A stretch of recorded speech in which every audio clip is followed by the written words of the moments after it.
वो अरबों में बनती है, लेकिन वो अरबों की फिल्म 2.5 घंटे से ज्यादा नहीं चलती, 2.5 घंटे में खत्म हो जाती। कोटा के दशहरे में बड़े बड़े मंचों पर बड़े बड़े फिल्मी स्टार आते हैं, लाखों रुपए लेते हैं पारिश्रमिक। कई बड़े बड़े फिल्मी कलाकार, सिंगर सब आते हैं। लाखों रुपया लेने के बावजूद भी 3 घंटे से ज्यादा वो शो नहीं चलता उनका। 3 घंटे से ज्यादा वो पब्लिक को बांध कर नहीं रख सकते, बिठा करके नहीं रख सकते। लेकिन कवि सम्मेलन एक ऐसा माध्यम है। और आपको एक जानकारी दे दूं, वर्ल्ड बुक ऑफ रिकॉर्ड में कवि सम्मेलनों के इतिहास में राजस्थान और राजस्थान में हाड़ौती और हाड़ौती का एक छोटा सा कस्बा है नैनवा। उस नैनवा का नाम वर्ल्ड रिकॉर्ड में है कवि सम्मेलन की उसमें। क्यों? क्योंकि पहले वहाँ ऐसे ऐसे कवि सम्मेलन हुए हैं जो शाम को 8 बजे से शुरू हुए और बिना किसी इंटरवेल के सुबह 7 बजे तक चले, नॉन स्टॉप। इतना लंबा कोई कार्यक्रम, कोई आयोजन, कोई फिल्मी स्टार की नाइट नहीं चल सकती, इसलिए उसका नाम वर्ल्ड रिकॉर्ड में रखा गया। लीजिए, आप सबकी भावनाओं का मान और सम्मान रखते हुए मैं इस कवि सम्मेलन के दूसरे दौर के 2 कवियों को एक एक कविता के लिए आमंत्रित करता हूं। आप लोग तालियां बजा करके और इस दूसरे दौर का स्वागत कीजिए, अभिनंदन कीजिए, ताकि हम श्री गणेश करें। आप आज्ञा दीजिए, इजाजत दीजिए।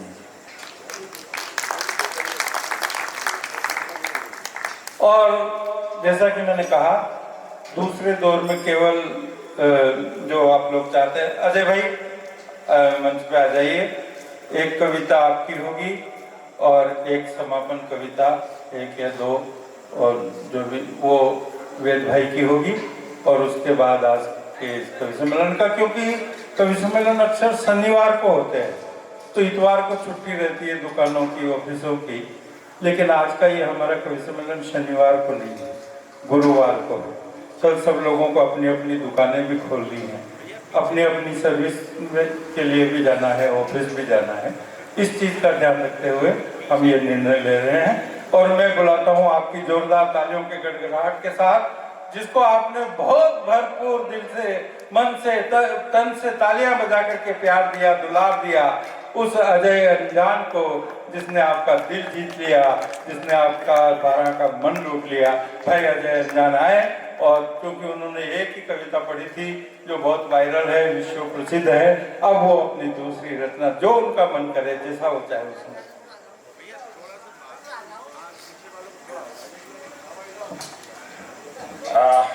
हम सभी के जो गुरुदेव हैं, जिनको सुन करके हम लोग कवि सम्मेलनों में आए हैं, वेद वाजपेयी जी, उनका निर्देश है। अब आपसे तो आग्रह है, हमसे निर्देश है कि जितने भी लोग हैं पीछे, वो अगर आगे आ जाएंगे तो दूसरा दौर वैसे भी सुस्त हो जाता है, फिर आधा घंटे का इंटरवल भी हो गया। मैं हाथ जोड़ करके निवेदन करता हूँ, छोटा हूँ आपसे, ना तो निर्देश कर सकता हूँ ना आदेश कर सकता हूँ, निवेदन कर सकता हूँ। जितने भी लोग हैं, थोड़ी देर की दिक्कत है, आपको वेद सर को सुनना, मैं तो सच में उनकी भूमिका में खड़ा हुआ हूँ। मेरे पास दूसरे दौर का कुछ रहता भी नहीं है, एक ही कविता है भगवान की लिखाई हुई। बस इस बात को लेकर के खुश है कि वेद सर ने अभी बताया कि अजय चिंता मत करो, जो पेमेंट की बात हुई थी वो 1 दौर की थी, जो कभी 2 दौर पढ़ेंगे उनको डबल मिलेगा। तो हमने कहा फिर पढ़ देते हैं, कोई दिक्कत नहीं है।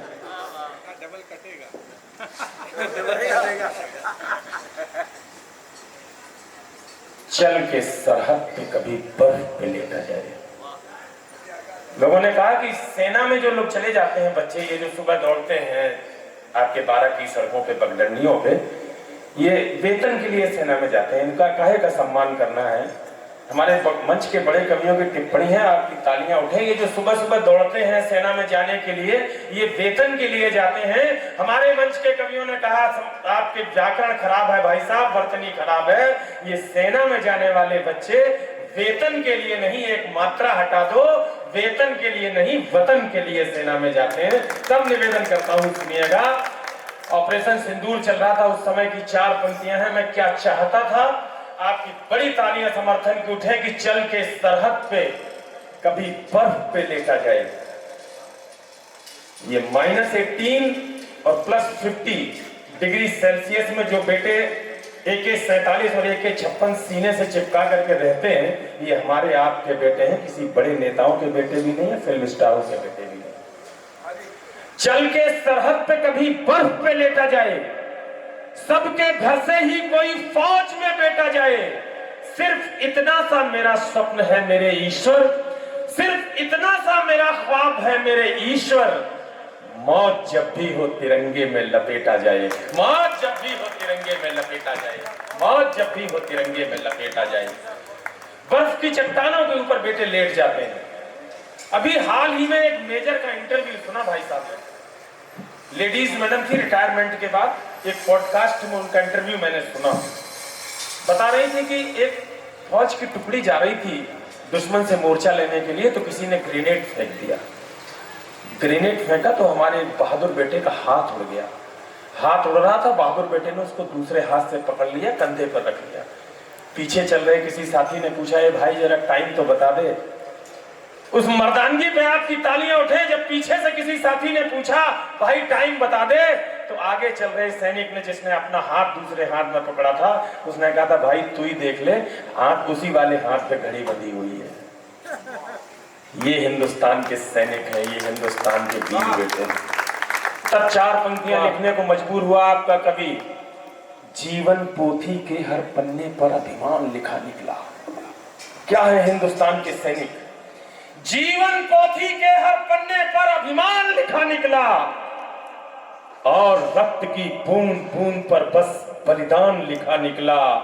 जिस्म हटाकर जब शहीद का देखा हमने पर्वत की, श्वेत बर्फ पर लाल लहू से हिंदुस्तान लिखा निकला। श्वेत बर्फ पर। तब इस देश में कोई कहता है कि पाकिस्तान कहे कि हम भारत का जयकारा नहीं करेंगे। अरे हमारे नाजायज बेटे हो, बाप की जय बोल लो, ठीक रहेगा, मतलब ये सब कष्ट नहीं झेलने पड़ेंगे। तब एक कवि 4 पंक्तियां कहता है, आपकी खुददारी आपके शौर्य को ललकारते हुए, साथ देना कि तेरे दिल में छुपने वाला पाप भी जय जय बोलेगा। सर्जिकल स्ट्राइक हुई तब बोला, हमने एयर स्ट्राइक की तब बोला, कारगिल में बुलवा लिया, और अभी ऑपरेशन सिंदूर में भी बुलवाया। अब आपका साथ चाहता हूं। अरे तेरे दिल में छुपने वाला पाप भी जय जय बोलेगा, और गाल पर पड़ जाएगा छाप भी जय जय बोलेगा। जिस दिन ये 12 के बेटे छाती पर चढ़ जाएंगे, तेरी क्या औकात है, तेरा बाप भी जय जय। बोलो भारत माता की। देश में वो देशभक्ति का उबाल दीजिए, मैं देश प्रेम की दिलों में ज्वाल लगने लगे। कर्म से प्रचंड और धर्म से अखंड आज हर युवा ही लाल बाल पाल लगने लगे। बेटियों को शक्ति का वो बीज मंत्र दीजिए कि वैश्यों को काली का कराल लगने लगे, और ऐसी वीरता प्रदान कीजिए सुतों को मात, बच्चा बच्चा अंजनी का लाल लगने लगे, बच्चा बच्चा अंजनी का लाल लगने लगे। कैसे बेटे चाहिए इस देश में? आज जयचंद नहीं, कोई फेरफंद नहीं। अरे हिंदुओं से कृष्ण और राम मांगता है देश। शेर सरदारों के घरों से भी सुनो जी, आज बेटा भगत सिंह सा ललाम मांगता है देश। जात के लिए भी नहीं, पांत के लिए भी नहीं, देश के लिए ही बस काम मांगता है देश। और एक नाम बोलता हूं और सलाम चाहता हूं, मोमिनों से अब्दुल कलाम मांगता है देश, मोमिनों से अब्दुल कलाम मांगता है। 2 छंद और निवेदित करता हूं। ऑपरेशन सिंदूर में कई बेटे हमारे शहीद भी हुए। पहले तो पहलगाम में शहीद हुए। सुनिएगा भाई साहब, निवेदित करता हूं। मैंने एक चित्र सोचा कि कई परिवार ऐसे भी होंगे जहां नए विवाह हुए होंगे। बेटा पहली बार घर पे रह के मधुर यामिनी के बाद सरहद पर गया होगा। हो सकता है कि वो शहादत देकर वापस लौटा हो, कफन में आया हो, तिरंगा उसके शरीर पर हो। ईश्वर को ये हो सकता है भान हुआ हो कि यमराज से गलती हो गई। इतनी जल्दी इस अकेले परिवार पे, जिसमें सिर्फ बहू थी और माँ थी, इतना बड़ा कष्ट नहीं डालना चाहिए था। माँ ने, ईश्वर ने आकाशवाणी से पूछा, और उस परिवार की उस बहू ने जिसके सामने उसका सुहाग पड़ा है तिरंगे में, और उस माँ ने जिसका बेटा तिरंगे में लिखता हुआ, तो 2 जवाब दिए हैं। बस वो 2 जवाब सुन लीजिएगा। अगर लग जाए कि हिंदुस्तान की छत्राणियाँ ऐसे जवाब ईश्वर को भी दे सकती हैं, तो जरा मेरा मन बढ़ा दीजिएगा। मैं कविता सुना रहा हूँ। बोले भगवान वीर माता से कि वर मांग, माता बोली चाओ तुम्हें कुछ न बताती मैं। बोले भगवान वीर माता से कि वर मांग, माता बोली जाओ तुम्हें कुछ ना बताती मैं। शत्रु यदि होता जो समक्ष तो ये होता आज, वक्ष चीर उसके ही रक्त में नहाती मैं। आपसे शिकायत यही है प्रभु एक मेरी, आपसे नहीं कभी भी कुछ भी छुपाती मैं। अरे बेटा बस एक दिया, काश होता एक और, उसको भी देश की सुरक्षा में पठाती।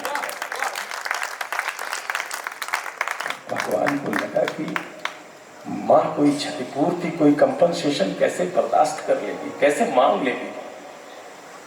इस बेटी से, इस बहू से पूछता हूं जो सद्य विधवा है, इसने तो अभी जिंदगी का एक भी पसंद साथ नहीं देखा। हो सकता है कि ये कुछ मांग ले और मेरे मन की ग्लानि कम हो जाए। भगवान ने बहू से पूछा। बहू ने जो उत्तर दिया, अगर आपकी आंखों में 2 बूंद आंसू छलक आए तो हस्ताक्षर कर देना इस छंद पर। बोल बेटा तू ही बोल, क्या मैं तुझे दान करूं।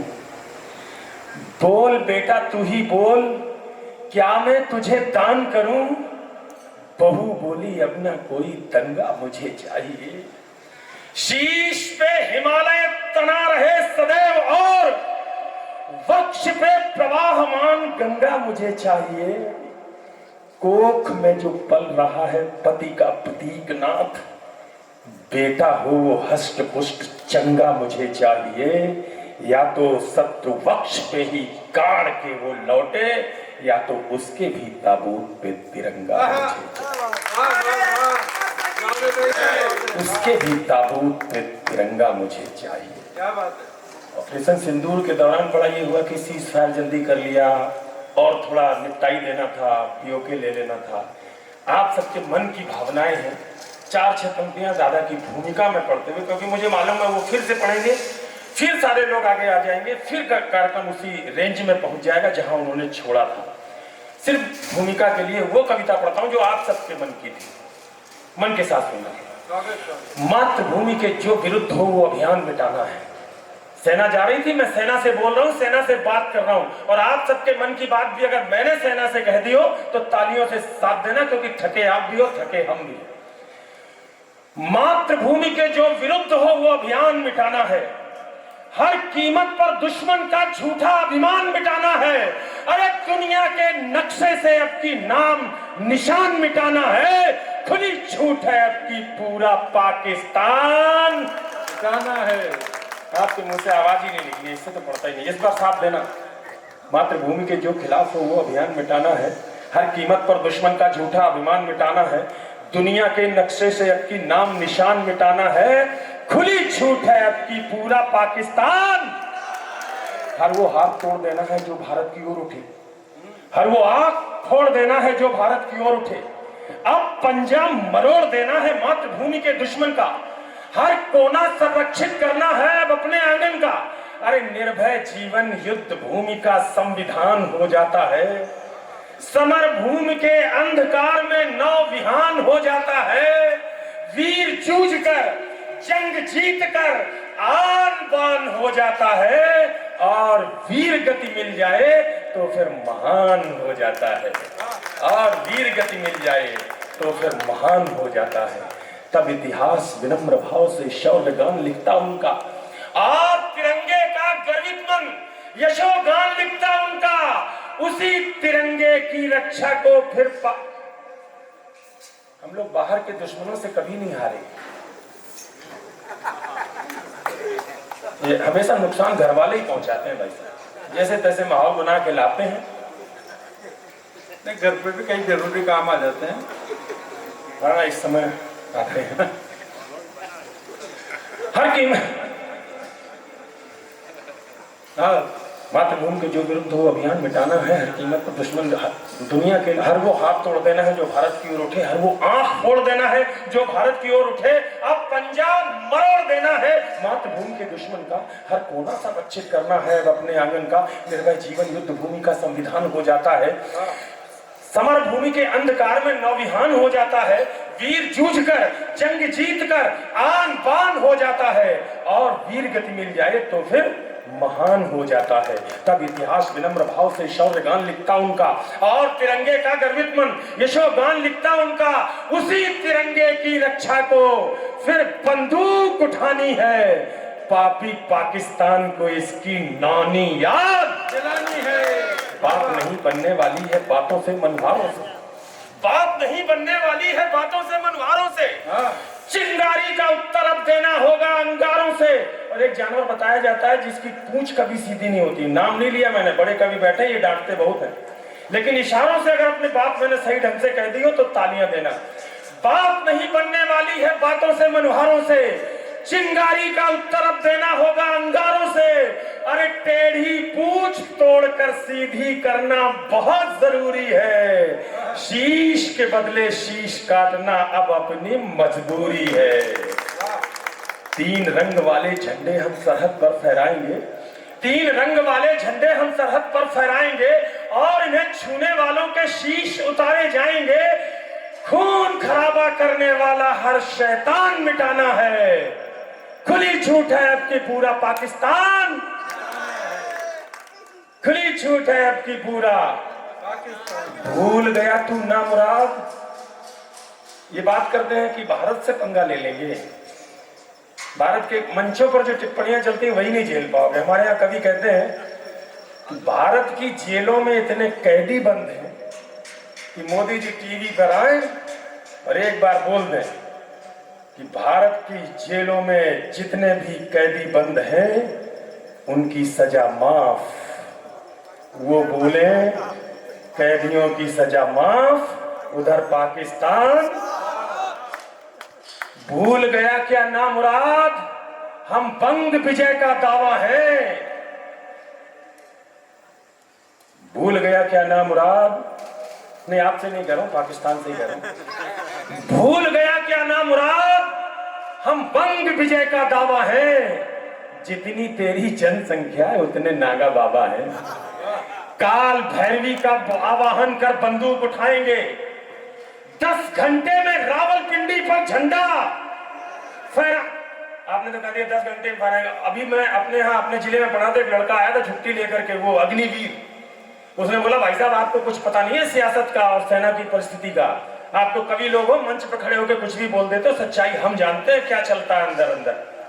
सच्ची में जैसी छूट देने की बात आपकी कविता करती है, अगर एक बार हिंदुस्तान की सेना को मिल जाए, जैसे आप अपनी कविता में कहते हो ना खुली छूट है खुली छूट है, ऐसी सच में मिल जाए, उसमें कोई भी बाउंडेशन ना हो, तो 10 घंटे में नहीं 2 घंटे में रावलपिंडी पर झंडा भारत की सेना फहरा सकती है।